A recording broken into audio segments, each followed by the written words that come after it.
안녕하세요. 계획대로라면 올가을에 식을 올렸을 30대 예비신부입니다. 하지만 이제 예비신부라는 호칭은 쓸 수 없겠네요. 올 가을에 식을 올릴 일은 없게 되었거든요. 솔직히 동거까지 시작한 마당에 파혼을 결정하기가 쉽지만은 않았어요. 이미 제가 결혼을 앞두고 있다는 건 저나 부모님 주변에 알만한 사람들은 다 알고 있었으니까요.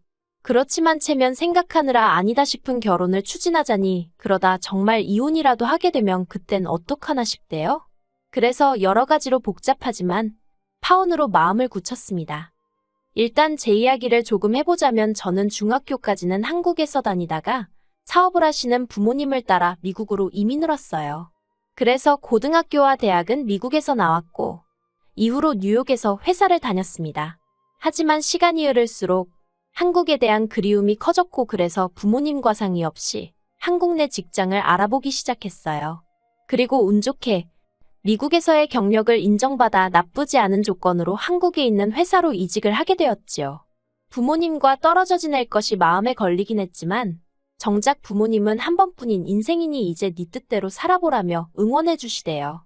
그래서 덕분에 조금은 편안한 마음으로 한국으로 돌아올 수 있었어요. 그리고 이렇게 한국에서 직장 생활을 하다가 남자친구를 소개받았습니다. 직장 상사의 소개였기 때문에 내키지 않아도 나갈 수밖에 없는 자리였어요. 미국이었다면 당연히 싫다고 했겠지만요. 하지만 인연이긴 인연이었는지 남자친구도 저도 서로 호감을 느꼈고 이후로 얼마 지나지 않아 바로 사귀는 사이로 발전했습니다. 남자친구는 저와 마찬가지로 직장을 다니는 평범한 회사원이었어요. 그리고 해외 이민이라던가 그런 쪽에 무척이나 관심이 많더라고요. 그래서 종종 저한테 언젠간 다시 미국에 돌아갈 계획이 있는지 묻곤 했어요. 그리고 그때는 그 질문에 속뜻이 뭔지 정확히 알지 못한 채 그냥 별 생각 없이 가게 되면 가는 거겠지라고 대답하곤 했는데 남자친구는 저에게 이런 선택권이 있다는 것 자체를 부러워하더군요. 그리고 이 부러워하던 마음이 저에게 프로포즈를 하게 된 계기였는지 그것까진 잘 모르겠어요.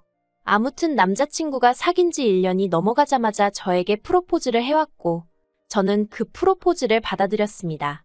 사실 아무리 부모님과 매일같이 연락하고 왕래를 했어도 마음 한켠으론 늘 먹먹한 그리움이 있었던 차에 남자친구와 결혼을 하면 한국에도 제 가족이 생기는 거잖아요. 그리고 그 가족에 대한 기대가 컸던 게 프로포즈를 받아들인 결정적인 이유기도 했네요. 미국에 계신 부모님께 교제 중인 사람이 있다는 건 진작에 말씀을 드렸었기에 프로포즈를 받았다는 이야기를 꺼냈을 땐 두 분 다 그렇게 놀라진 않으셨습니다. 오히려 저 혼자 서울에서 사는 게 늘 마음에 걸렸는데 이제 한시름 놓았다고 표현하시더라고요. 그리고는 뭐 하나 정해진 게 없는 상황이었는데도 불구하고 당신들 사위 될 사람이 어떤 사람인지 빨리 보고 싶으시다며 한국에 오셨지요. 그런데 문제는 어머니가 남자친구를 별로 탐탁치 않아 하시더라고요. 아무래도 서로 조건이 너무 다르다면서요. 그리고 솔직히 그건 사실이었습니다. 남자친구 한 사람만 놓고 보자면 직장도 안정적이고 성격도 좋았는데 남자친구의 재정 상황은 그렇지 못했거든요. 남자친구는 저보다 적기는 했어도 한 달에 400 이상을 벌고 있었고 저는 그 정도면 나쁘지 않다고 생각했어요. 연애하는 동안 데이트 비용도 남자친구가 육제가 사정도 내고 있었으니 남자친구 형편이 빠듯할 거라곤 상상도 못했고요. 그런데 막상 결혼 이야기가 나온 이후로 신혼집이나 혼수와 같은 이야기를 나누게 되면 자꾸 자리를 피하거나 다른 이야기로 주제를 돌리는 거예요. 그래서 결국 제가 남자친구에게 단도직입적으로 물었습니다. 모아둔 돈이 없는 건지 아니면 뭐 내가 알아야 할 게 있는 거냐고요. 그리고 듣게 된 사실은 충격적이었습니다. 일단 남자친구는 모아둔 돈이 6천 정도 있었는데 당시 남자친구가 이미 직장 생활을 한 지 거진 10년 차였거든요. 그래서 제가 1년에 1,000만 원도 못 모은 거냐고 물으니 자기가 여기저기 돈 들어갈 곳이 많았답니다. 학자금 대출도 갚아야 했고 차도 샀고. 하지만 그렇다고 해도 뭔가 납득이 되질 않더라고요. 한국은 미국에 비하면 학비도 저렴한 데다가 남자친구는 2년제 대학을 나왔다고 했으니까요. 그리고 차도 무슨 얼마나 비싼 외제차도 아니고 그냥 국산 소형 SUV였습니다.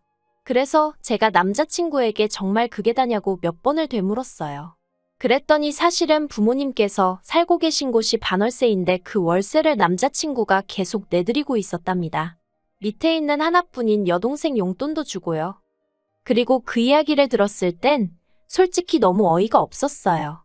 그렇지만 남자친구가 말하길 이걸 제가 이상하게 받아들이는 이유는 제가 미국물을 먹어서 그렇답니다. 한국에선 이게 너무나 당연한 거래요. 자기가 장남이니까 부모님도 챙기고 동생도 챙겨야 한다면서요. 그리고 저도 기억을 더듬어 보니 친가나 외가족 부모님이 돌아가시기 전까진 저희 부모님이 잘해드렸던 기억이 나대요. 주말마다 모시고 나가서 외식하고 그런 기억들이요. 그래서 정말 제가 미국 문화에 익숙해져서 거부감을 느끼는 건가 싶었습니다. 단지 남자친구뿐만이 아니라 한국에 있는 사람들은 다 그렇게 사는가 보다 싶었지요. 하지만 저희 어머니께선 제 이야기를 들으시곤 지금 시절이 어떤 시절인데 저희 남자친구 부모님이 무슨 꼬부랑 할머니 할아버지도 아니고 한참 자리 잡아야 하는 자식한테 돈을 뜯어가느냐고 이상하다며 결혼하지 말라고 하시대요. 그런데 왜인지 제 눈에 뭐라도 씌었던 건지 그런 어머니의 말씀에도 불구하고 남자친구하고 도저히 헤어질 수가 없었습니다. 저희 어머니 말씀대로라면 문제가 있는 사람은 남자친구 부모님이지 남자친구가 아니었으니까요. 그리고 그렇게 생각을 하기 시작하니 남자친구의 부모님으로부터 남자친구를 지켜줘야겠다는 말도 안 되는 생각까지 하게 되었네요. 그리고 자식 이기는 부모 없다는 말처럼 이런 딸의 고집을 꺾지 못한 부모님께선 남자친구에게 딱 하나만 당부한다 하셨습니다. 혹시나 저와 남자친구 부모님이 부딪히게 되면 무조건 제 편을 들어주라고요. 그리고 남자친구는 자신만만하게 그러겠다며 저희 부모님에게 몇 번이나 확답을 드렸어요. 그래서 저희는 결혼 이야기를 계속해서 추진해 나갈 수 있었고요. 그런데 저희 부모님이 한국에 오셔서 저를 위해 해주신 일은 그게 다가 아니었습니다. 결국 저희 결혼을 허락하신 부모님께서는 온 김에 일단 해줄 수 있는 건 다 해주시고 가시겠다며 제 앞으로 작은 아파트도 한 채 사주고 가셨으니까요. 사실 남자친구가 모은 돈에 제가 모은 돈을 다 더해도 대출을 받지 않으면 어디 전세나 가야 할 상황이었는데 생각지도 못한 집이 생겨서 여러 가지로 숨통이 트이는 듯 했어요. 남자친구도 이 정도는 기대도 안 했는데 너무 좋다고 난리도 아니었지요. 그리고 저는 마침 전세 계약도 끝나가던 차였기에 부모님이 사주신 아파트로 먼저 이사를 했어요. 원래는 남자친구 자취방 계약 기간이 끝날 때까지 기다렸다가 같이 이사를 들어올까 하는 생각도 하긴 했는데 그러면 제가 지낼 곳이 몇 달 정도 붕 뜨는 상황이었거든요. 물론 고시원 같은 곳을 들어가려면 들어갈 수도 있었겠지만 그럼 제 짐은 다 어디다 보관을 할 것이며 아무튼 그것도 보통 일이 아니더라고요. 그리고 무엇보다도 결혼식을 앞두고 한 푼이라도 더 모아도 시원찮은 판국에 쓸데없이 헛돈을 쓰고 싶진 않았습니다. 그래서 제가 먼저 이사를 했어요. 그런데 제가 이사하고 얼마 되지 않아 남자친구가 자기도 아파트로 들어오겠다 했습니다. 반지하에서 생활하는 게 지긋지긋하다면서요. 그리고 결혼 이야기까지 오고 가고 실제로 신혼집으로 쓰라고 사주신 집인데 못 들어오게 한다는 건 말이 안 되잖아요. 그래서 그러라고 했습니다. 한마디로 번갯불에 콩 구워 먹듯 얼결에 결혼 전에 동거를 하게 된 거죠. 그런데 동거를 시작하고 2주쯤 되었을 때 남자친구 어머님으로부터 연락을 받았습니다. 이번에 당신 형제들이 서울에 있는 병원에서 검진을 받으러 올라오는데 그때 저를 소개시키고 싶으시다고요. 저는 솔직히 결혼식 당일에 뵙게 될 줄 알았고 그거면 충분할 거라고 생각했는데 어머님이 갑자기 그런 말씀을 하시니 당황스럽더군요. 하지만 그런 제 마음도 모른 채 남자친구가 옆에서 그거 정말 좋은 생각이라며 그러라고 했어요. 이번 기회를 놓치면 제가 직접 한 분 한 분 뵈러 인사를 가야 한다면서요. 그래서 자의반타의반으로 알겠다고 했습니다. 그런데 저를 더 황당하게 한 건 그러면 그때 아예 저희 집에서 집들이를 하자는 거예요. 사람도 많은데 어디 식당을 가기도 마땅치 않지 않냐면서요. 그리고 이번에도 남자친구가 나서서는 인사도 드리고 집들이도 해버리고 일타이피라나 어쩐다나 하도 설레발을 쳐서 그렇게 하게 되었네요. 그리고 그 집들이가 어떻게 보면 제가 남자친구와 파혼을 결심하게 된 결정적인 사건의 시작점이었습니다. 사실 집들이라는 게 저희 집이 이렇게 생겼습니다 하고 보여드리고 식사 한 끼 하면 되는 자리잖아요. 그래서 정리가 미처 끝나지 않은 개인적인 물건들은 안방이나 적당한 곳에 일단 넣어뒀거든요. 그런데 약속 당일날 약속 시간보다도 일찍 도착하신 어머님 아버님을 비롯하여 8분의 어른들이 더 몰려왔습니다. 그래서 제가 어머님께 4분 정도 오신다고 하지 않으셨냐고 여쭈니 그 사람들도 다들 자기들 짝꿍이 있지 않겠냐면서 그러니 제가 센스껏 곱하기 2를 했어야 한다고 핀잔을 주시더라고요. 그리고 그렇다 보니 음식은 당연히 부족했고 남자친구가 자기가 나가서 치킨이랑 피자 같은 거라도 좀 사오겠답니다. 그런데 남자친구가 나가면 저 혼자 그 많은 남자친구의 식구들을 상대하고 있을 엄두가 나질 않더라고요.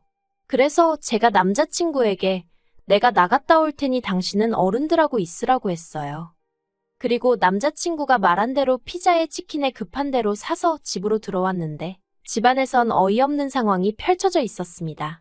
제 개인적인 물건들이 식탁 위에 다 나와 있었거든요. 화장품부터 시작해서 포장도 뜯지 않은 향수에 부모님이 사다 주신 그릇 그리고 가방까지 전부 다 제가 나중에 쓰려고 혹은 아까워서 뜯지도 못하고 둔 하나같이 저에겐 소중한 물건들이었어요. 속에서부터 화가 끓어올랐지만 최대한 감정을 억제하며 제가 이게 왜 다 나와 있냐고 남자친구에게 물었습니다. 그랬더니 오히려 남자친구가 목청을 높이면서 어이없는 소리를 하대요. 저더러 쓰지도 않을 걸 왜 이렇게 쟁이고 있냐면서 알뜰한 줄 알았는데 이제 보니 영 아닌 것 같다나요? 그리고는 그래서 이거 오늘 전부 다 여기 계신 어른들한테 나눠드릴 거랍니다. 그리고는 또 뭐라더라. 앞으로 쓸데없는 건 안 사겠다고 여기 어른들 앞에서 자기한테 맹세를 하라는 거예요. 어이가 없어서 제가 무슨 헛소리를 하느냐고 그랬어요. 쓸 데가 있건 없건 내 돈 주고 산 건데 당신이 왜 이러냐고 별꼴이라고 해버렸지요. 그리고는 이미 몇 개 챙기신 어른들더러 저한테 돌려달라고 했습니다. 솔직히 이때도 어이가 없었던 게 누가 봐도 남자친구 물건이 아닌데 가지라고 주면 받는 사람이 거절을 하는 게 정상 아닌가 싶었어요. 아무튼 몇 분은 줬다가 가져가는 게 어딨냐며 짜증을 내셨는데 짜증을 내도 조카인 남자친구한테 내셔야지. 왜 저한테 그러시나 싶어서 저야말로 짜증이 나더라니까요. 그리고 결국 어른들 중 몇 분이 술맛 버렸네 밥맛 떨어지네 하며 자리를 일어나셨습니다. 남자친구는 저더러 어떡할 거냐면서 성질을 부렸고 어머님 아버님도 저더러 다시 받네 어쩌네 하며 혀를 차셨지요. 그리고 거기까지는 그래도 제가 그럭저럭 참을 수 있었습니다. 하지만 결국 남자친구의 외삼촌이란 분이 저를 열받게 아니 폭발하게 만들대요. 그냥 침도 아니고 가래침을 제 신발에다 뱉으면서 젊은 X가 욕심만 많아서 재수가 없다고 했거든요. 그런데 그럼 외삼촌을 누구 하나 말리기는커녕 마음 넓은 네가 참으라면서 조카 며느리 될 애가 미국에서 컸다더니 버르장머리가 없다고 자기들끼리 수군거리는 거예요. 그래서 저도 남자친구한테 가정교육을 어떻게 받았길래 주인 있는 물건에 손을 대냐고 그거 도둑질 아니냐고 한마디 했네요. 그랬더니 어머님이 너 지금 내 아들더러 도둑이라고 그랬냐면서 제 머리를 잡아채려 하시고 집안이 온통 아수라장이 되었습니다. 저는 방으로 뛰어들어가 경찰을 불렀는데 놀란 마음이 도통 진정이 되질 않대요. 그리고 결국 경찰이 출동하고 나서야 대부분의 사람들이 돌아갔고 제가 남자친구의 외삼촌은 재물손괴죄로 고소하겠다 했습니다. 듣자 하니 공무원이라던데 한번 귀찮아져 보라고요. 그리고 당연히 남자친구한테는 지금 당장 짐 싸서 나가라고 했어요. 그랬더니 남자친구가 저더러 너무 감정적으로 나오지 말라면서 이럴 때일수록 이성적으로 논리적으로 이야기를 해야 한다나요? 그래서 지금 나는 누구보다 이성적이라고 경찰 한 번 더 부르기 전에 당장 내 눈앞에서 꺼지라고 했어요. 그러자 남자친구도 제가 한 번 내뱉은 말은 무조건 지키는 성격인 걸 알아서인지 그때부턴 무릎까지 꿇고 싹싹 빌대요. 그렇지만 제가 눈길도 안 주니 결국 짐 싸서 무슨 도살장 끌려가는 소마냥 나갔습니다. 그리고 그 이튿날부터 지금까지도 남자친구는 저더러 자기가 잘못했다며 다신 이런 일이 없게 하겠다는 헛소리를 하고 있어요. 제가 원하면 다시는 그 친척들 아무도 안 보고 살아도 된다면서 자기만 좀 받아달라고요. 그런데 그 피가 어디 가나요? 그냥 생각할수록 남자친구니 뭐니 해서 낭비한 제 시간이 아까워서 열받아 죽겠어요. 어머님 말 안 듣고 고집 피워서 이런 수모를 겪었나 싶기도 하고 당장 식장이며 뭐며 이것저것 예약해 놓은 게 많은데 그나마 다행이라고 해야 할지 제가 집을 해오게 되면서 비교적 자질구레한 일들은 다 남자친구가 했거든요. 지 돈으로 예약금 걸고 했으니 그거 몇 푼이라도 건지려면 지가 다 전화 돌리고 해야 할 건데 얼마나 귀찮아할지 안 봐도 눈에 선합니다. 그냥 여러 가지로 짜증이 나는데 똥 밟은 셈 쳐야겠죠? 그래도 청첩장 돌리기 전이라서 얼마나 다행인가 싶고 오죽하면 이런 집들이를 하게 만들어준 남자친구 부모님이 고맙기도 하네요. 이 꼴을 결혼식까지 올리고 나서 봤다고 생각하면 막막하잖아요. 아무튼 또 누굴 만나서 결혼을 하고 이런 건 지금 생각도 못 하겠고요. 그냥 이 정도에서 끝났으니 다행이다 감사하다 생각해야겠습니다.